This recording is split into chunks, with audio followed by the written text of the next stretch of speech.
He carried a tray to a table by the window, placing drinks gently in front of a pair of students. But behind him he heard Madison sigh, loud, annoyed. "You hold the tray like you've never worked a day in your life," she muttered. He paused. The comment stung more than he expected. If only she knew. Ethan had worked, just not the kind she imagined. What happened after this really changed everything. The morning rush at Maple and Stone Café in downtown Seattle had just begun when Ethan Carter tightened the apron around his waist. It was his first week working there, quiet, humble, and far from the life he used to know. No one in the cafe knew who he really was, and he preferred it that way. He needed space. Space from the noise, from expectations, from the towering Carter Industries legacy that had followed him since childhood. So he chose this cafe, small, warm, ordinary.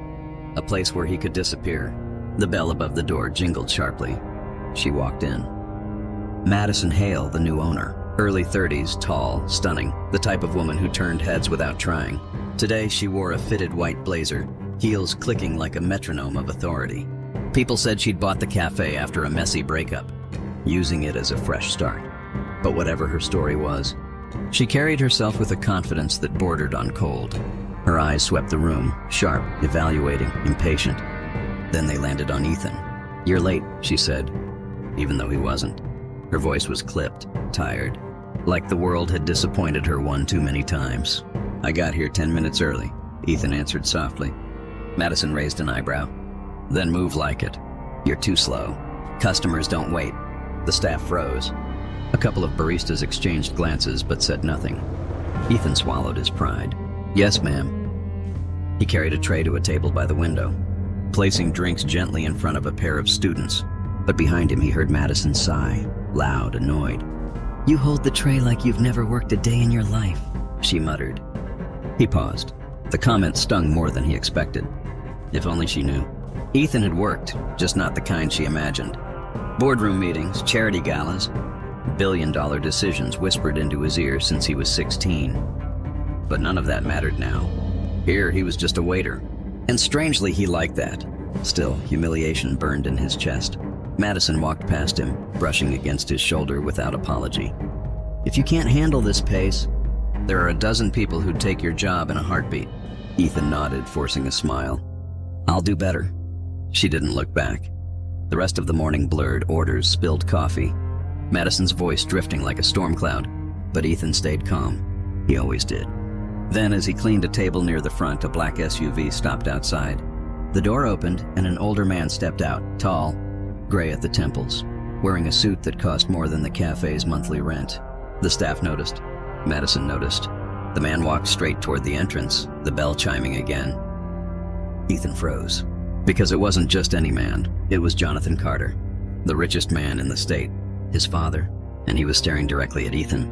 Madison's eyes widened, not knowing that everything she thought, she understood about her new waiter was about to shatter. The cafe fell silent the moment Jonathan Carter stepped inside.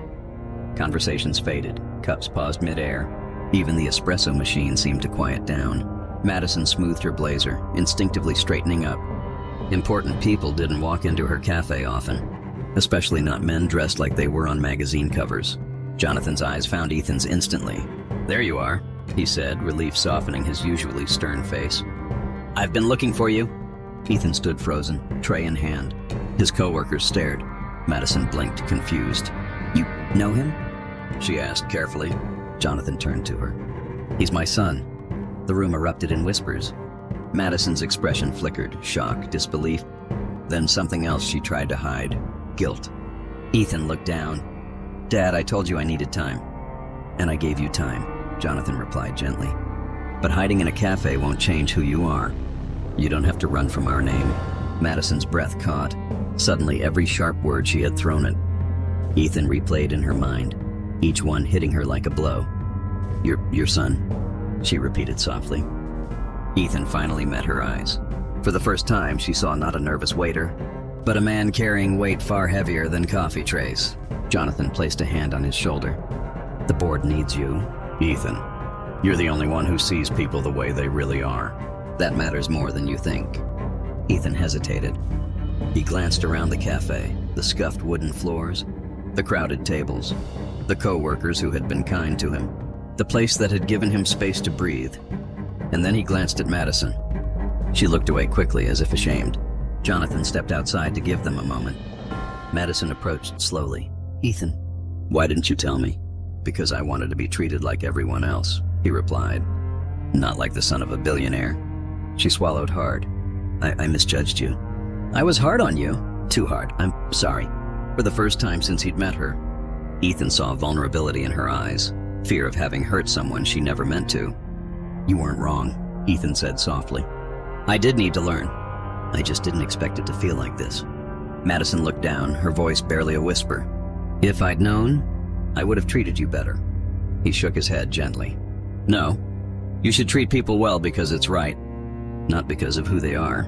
The words hit her deeper than any reprimand ever had. Outside, Jonathan waited beside the SUV. His posture said everything. It was time to go home. Ethan untied his apron and placed it on the counter. "I guess this is goodbye," Madison said quietly. "For now," he answered. "I'll come back. Not as your waiter, but maybe as a friend." Her eyes softened. "I'd like that." Ethan stepped outside, his father opening the car door. Before getting in, he turned back toward the cafe. Madison stood at the entrance, arms wrapped around herself, watching him with an expression she didn't fully understand yet, regret, and something gentler underneath. Ethan gave her a small, warm smile. Then he got into the SUV, the door closing with a soft thud.